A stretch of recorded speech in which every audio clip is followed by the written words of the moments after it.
New this morning, President Trump touts a trade deal with a major trading partner. 30 years of free trade across North America virtually wiped out by a single executive order. But I just signed the largest trade deal in history. I think maybe the largest deal in history with Japan. Time it will become apparent that these actions will end up hurting American workers and American consumers. The American auto industry has always been a survivor. It clawed its way back from recessions, survived oil shocks that emptied highways, and held its ground against German precision and Japanese efficiency. Detroit was never invincible, but it was resilient.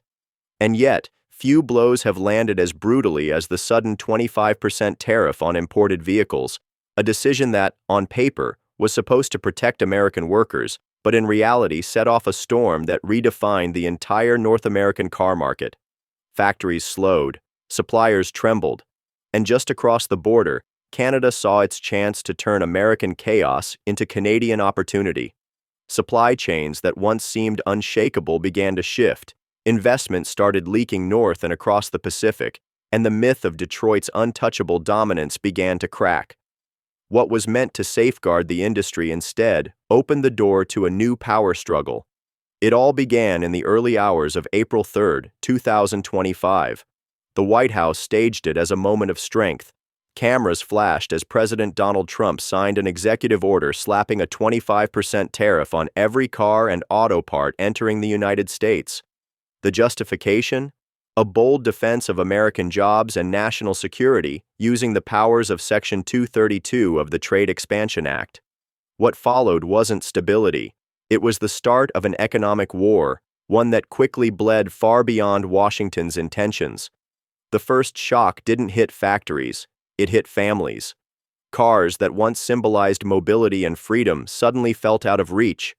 Analysts estimated that the tariffs added anywhere from $5,000 to $15,000 to the price of a new vehicle. For families in Michigan, Indiana, and Ohio, the dream of upgrading to a dependable SUV or pickup evaporated overnight. Affordable imports under $30,000 all but disappeared from showrooms, and dealerships, once buzzing with eager buyers, grew eerily quiet. One dealer put the disaster in plain terms. A truck he had sold for $80,000 was suddenly tagged at $100,000. Nobody's going to buy it, he admitted. It'll just sit here while I bleed interest payments on loans. The lot that once meant business now symbolized suffocation. Behind the empty showrooms, a deeper crisis was unfolding. America's auto supply chain is a living organism, crisscrossing borders daily. A single part might pass between Mexico, the US, and Canada 6 times before it's bolted into an engine. By walling off imports, Washington wasn't just squeezing rivals, it was choking its own arteries. Ports clogged, shipments slowed, even essential fleets, ambulances, buses, police cruisers, faced rising repair costs. Industry groups warned that more than $5 billion in losses would mount in the first year alone. By summer, the human toll came into focus. Over 40,000 jobs tied to auto manufacturing and suppliers vanished. In towns like Lafayette, Indiana, home to Subaru's U.S. plant, layoffs struck fear into communities that had built their entire identity around steady factory work. Parents whispered about bills piling up. Young adults delayed moving out or starting families. Neighborhoods once held together by the hum of assembly lines now braced for silence. The policy designed to protect American livelihoods was instead hollowing them out. And while America stumbled, its allies and competitors moved quickly. Japan, one of the hardest hit, was left reeling in the first wave. Nissan reported a catastrophic $4.5 billion net loss, with operating profits plunging 94%.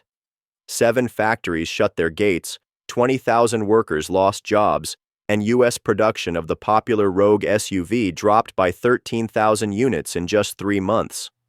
Subaru, facing a $2.5 billion shortfall, raised prices in the U.S., but also began diverting exports north to Canada, then further restructured its supply lines to bypass North America altogether. What should have been Japan's breaking point became its crucible. Factories that once served American cities went dark, but Tokyo's automakers didn't collapse. They adapted. They reshaped global production, cut exposure to U.S. tariffs, and emerged leaner, more resilient, and less dependent on the American consumer. The attempt to corner Japan instead strengthened it. And then there was Canada. If Washington lit the fire, Ottawa poured the accelerant. Within days of Trump's order, Prime Minister Mark Carney struck back with a mirror tariff, 25% on U.S.-made cars that failed to meet USMCA rules. But Canada went further, redirecting the tariff windfall into a $2 billion revitalization fund for Windsor's auto sector. Ontario's Premier Doug Ford rallied provinces under a Team Canada banner, sending a loud message. While Washington weaponized uncertainty, Canada offered stability. The gambit paid off. Automakers unsettled by U.S. volatility began redirecting supply chains northward. Factories that once depended on Detroit started eyeing Windsor. By June, a historic shift had occurred. Canada imported more cars from Mexico than from the United States for the first time in 3 decades. Statistics Canada confirmed, imports from Mexico hit $1.08 billion, while U.S. imports trailed at $950 million. A trading pattern that had defined North America since the early 1990s had been shattered by Washington's own hand. Meanwhile, the very automakers tariffs were supposed to save weren't spared. Ford Motor Company swallowed $800 million in tariff costs in just 1 quarter. Tesla, America's crown jewel of innovation, saw its stock price fall 5% overnight, with analysts warning the company could face collapse within 3 years if retaliatory tariffs kept squeezing global sales. The average price of a new American vehicle marched toward $50,000. Families postponed purchases. Dealerships watched their inventories rot. Consumer confidence crumbled. Moody's delivered the final insult. For the first time in history, it downgraded America's credit rating to AA1, citing tariff-induced instability. For households already drowning in debt, the patriotic policy translated into higher mortgage rates, higher car loans, higher credit card bills. What was billed as protection had morphed into punishment. In the shadow of Detroit's struggles, Windsor's factories hummed. Japan's supply chains hardened. Even Mexico, often caught in the crossfire, found itself newly indispensable. America's attempt to dominate had, in practice, redistributed power away from its own soil. Detroit, once the heart of the global auto industry, now faced the humiliation of watching rivals steal its crown. The bigger lesson was unavoidable. In a world bound together by trade, walls don't protect, they isolate. Japan, though wounded, evolved into something tougher.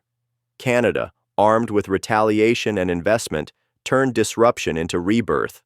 The United States, meanwhile, was left with angry workers, higher prices, and shrinking influence. The North American auto industry hasn't tilted slightly, it has been reshaped entirely. What was meant as a patriotic shield became a historic blunder, unleashing a chain of events that shifted the balance of power northward and across the Pacific. The tariff war made rivals stronger, not weaker, and Detroit, once synonymous with strength and innovation, risks becoming a relic. So what did America truly gain? The short answer is chaos. Communities fractured, jobs lost, families stranded, and the empire of Detroit left wondering whether this was the moment its crown slipped for good. Because in the end, protectionism didn't secure America, it trapped it, and the road ahead now belongs not to Detroit, but to Windsor and Tokyo, the new architects of a transformed auto world.